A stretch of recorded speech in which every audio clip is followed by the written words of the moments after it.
Pemirsa, lorong di Makassar kembali menjadi pilihan untuk perayaan hari besar yang digelar di Makassar. Hal ini terlihat dari peringatan Hari Nasional Australia yang digelar di lorong Jalan Langgau, Kecamatan Bontoala pagi tadi.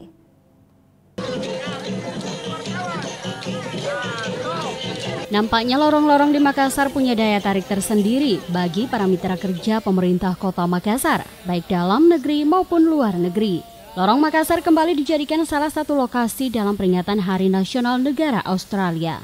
Lokasi pilihan perayaan kegiatan tersebut terletak di Jalan Langgau, Lorong 7 RT 4 RW 5 Kelurahan Timungan Lompoa, Kecamatan Bontoala, Makassar.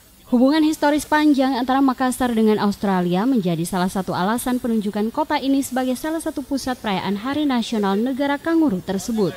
Selain itu, hal lain yang mendasari kegiatan ini, yakni karena Kota Makassar juga tengah mengembangkan berbagai program pembangunan yang unik dan yang menyentuh langsung ke masyarakat melalui pembenahan lorong-lorong.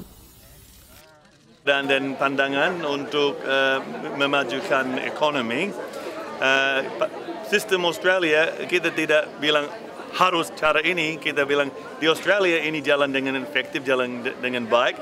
Kalau mau coba di sana, coba. Ya. Misalnya mungkin Lorong Garden bisa dibawa Australia. Bisa bawa ya, ini ke Australia memang, betul.